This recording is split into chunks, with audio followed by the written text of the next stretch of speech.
Maya adjusted her worn work gloves as she pushed her bicycle into the small community garage. She liked this place because it felt like home, cluttered with half-fixed bikes, shelves full of dusty tools, and posters peeling off faded brick walls. She had learned every trick here, how to fix a rusty chain, tighten brakes, patch up frames. It wasn't her paid job, but fixing things made her feel useful. This Saturday morning was no different. She had promised herself she'd tune up 10 kids' bikes before lunch. She liked seeing them ride away, smiling on something safe and fast. She wiped sweat from her brow and pushed her tangled hair under her cap when she spotted him. He was maybe 7 or 8, small for his age, wearing a faded blue jacket with cartoon rockets on the sleeves. He sat very still near the doorway, half hidden behind a stack of donated old scooters. Maya noticed his eyes first, big and brown, tracking her every move like he was waiting for something. When their eyes met, he looked away quickly, hugging the armrest of his battered wheelchair. Something about the crooked wheel made her heart sink. She walked over slowly, squatting down to his level so she wouldn't tower over him. "Hey, buddy, waiting for someone?" she asked softly. He glanced at her, then back at the floor, then at his mom, who was speaking to the front desk volunteer. His hands fidgeted on the cracked rubber wheel. Maya looked closer.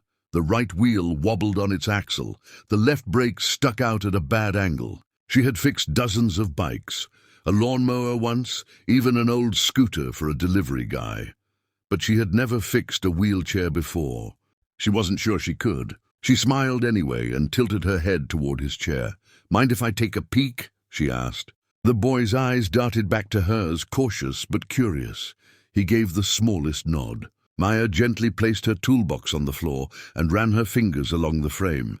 The metal was scratched, paint chipped, a few bolts loose enough she could wiggle them with her pinky. She turned back to the boy's mother, who was now watching them with tired, worried eyes. "How long's it been like this?" Maya asked. The woman sighed and rubbed her temple, explaining their story in low tones. Insurance paperwork, a waiting list, repair shops that turned them away because they didn't have the right parts or said it wasn't worth fixing. Maya listened carefully, nodding at each frustration. She knew that tone. Her own mom had used it years ago, trying to fix an old heater in the winter that never really worked again. "I'll see what I can do," Maya said firmly. She didn't say maybe. She didn't say I'll try. She told the boy's mom to grab a cup of coffee inside and trust her for an hour. The woman looked surprised but nodded slowly. Maya rolled the squeaky chair to her corner of the garage. She found her old knee pad, knelt down, and set to work. Her tools clanked and squeaked as she loosened the bent wheel, inspecting each nut and washer carefully. A couple of older boys on skateboards paused to watch her, whispering about the girl who always knew how to fix everything. She ignored them, her mind focused only on the tiny scratches in the metal, the stubborn axle that refused to budge. She wiped sweat from her forehead again, determined not to give up no matter how rusty this chair was. She could hear the boy's quiet voice behind her as she worked. Sometimes he'd ask what she was doing. Sometimes he'd just breathe softly, leaning forward to watch the small miracle happening right in front of him. When the left brake jammed completely, Maya rummaged through a box of old bike parts, hoping to find something that could fit. She grinned when she found a small, sturdy brake lever from a scooter and decided she could make it work. She carefully filed it down to size, humming to herself as the minutes slipped by and the morning sun climbed higher. She lost track of time as the garage buzzed with other kids dropping by, friends stopping to chat, volunteers offering her water. She barely heard them.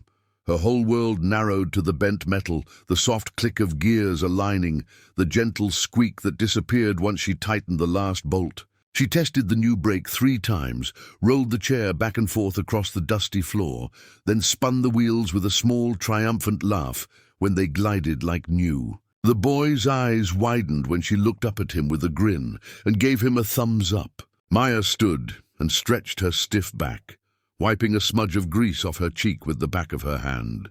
She gently patted the seat, telling the boy to give it a try. His mom rushed back over, clutching her half-finished coffee. The boy placed his small hands on the newly fixed wheels and pushed. They spun smooth and easy, rolling him across the garage floor like he was gliding on air. His laughter filled the entire room. His mother's eyes shone with tears she didn't bother to hide. Maya felt her chest swell with a quiet pride. When the boy's mother tried to press a few crumpled bills into her hand, Maya closed her fingers around them and shook her head. "Keep it. He deserves good wheels," she said simply. The boy hugged her awkwardly around the waist, his tiny arms sticky with sweat from the excitement. Maya knelt to his level again and whispered, "Keep rolling, okay?" As they left, she felt the stares from the other volunteers, but she didn't care. She gathered her scattered tools, wiped the oil from her hands, and took a deep breath, not knowing that fixing this small chair had just fixed something big for her too. Maya didn't think much about that day after she packed her tools and locked the garage for the night. She rode her old bicycle home, her knees tired but her heart strangely light. She didn't tell her roommates about the wheelchair or the boy's smile. It felt like a tiny secret meant just for her. On Monday, she went back to her job at the auto parts store, clocked in late because her bike chain slipped, and spent the day sorting boxes of brake pads and spark plugs. She didn't know someone was already trying to find her name. 2 days later, she got the first call, unknown number. She almost didn't answer, but something told her to pick up.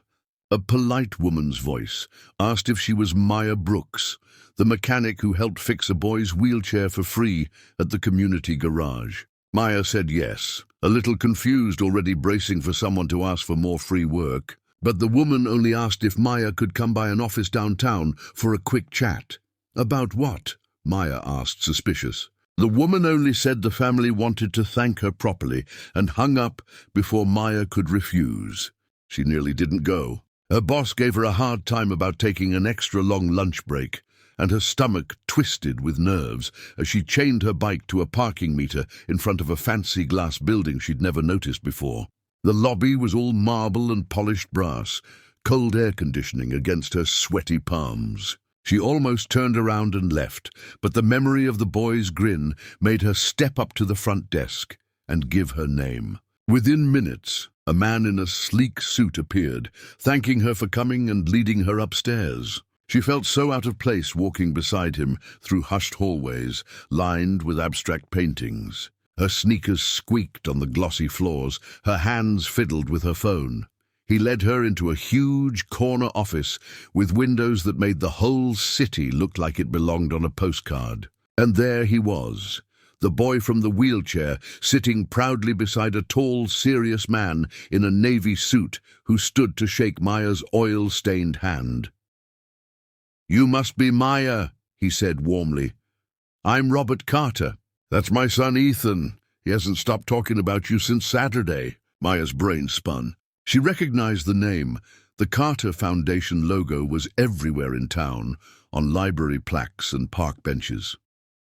She stood awkwardly beside the big mahogany desk as Robert thanked her for helping his family when no one else would.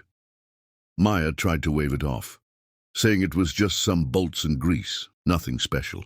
But Robert insisted it was more than that. He said it was the kind of heart he wanted on his team.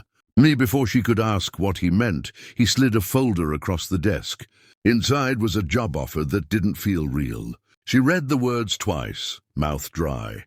A paid position as a junior mechanical designer with the Foundation's mobility division. A chance to help design better wheelchairs, walkers, scooters. Things people actually needed, but couldn't always afford. Her fingers trembled on the paper. I'm not an engineer," she said softly. Robert only smiled and said they'd train her, pay for classes if she wanted them, and she could keep volunteering at the garage, too. Ethan giggled beside his dad and rolled his chair back and forth to show how smooth it still was, all thanks to her. Maya's mind raced as she rode her bike home that evening. She barely felt the chill in the wind or the rattle in her old chain. The idea of sitting in a real workshop, drawing up plans for parts that could make someone's daily life better, felt impossible and perfect all at once. Her roommates screamed when she told them. Her mum cried on the phone, promising to frame her first paycheck. Maya lay awake that night, staring at the ceiling, thinking about rusty bolts and the way small kindnesses could spin the biggest wheels in motion. Her first day on the new job was a blur. She felt underdressed in her old jeans and worn boots, but nobody seemed to care. They showed her around a bright, airy lab where other young designers tested new ideas and sketched parts on whiteboards. She learned to take careful notes, to measure twice, to ask questions, no matter how small. Every time she felt like an imposter, she remembered Ethan's laughter and the way the wheels spun smooth when she finished. That memory gave her the courage to keep showing up, grease under her nails and all.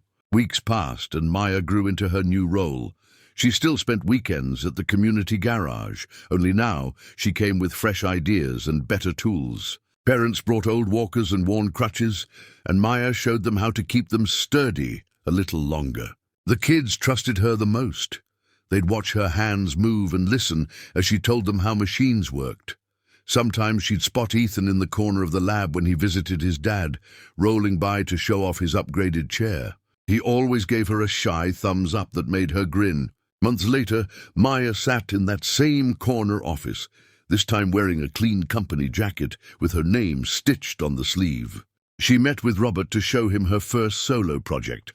A simple but tougher wheel bracket she'd helped design for kids who used their chairs on rough sidewalks like Ethan did. Robert studied her sketch, asked a few sharp questions, then leaned back with a proud smile. "You did good, Maya," he said. "You're exactly where you're meant to be." Maya grinned at the boy in the hall waiting to show her his latest spin.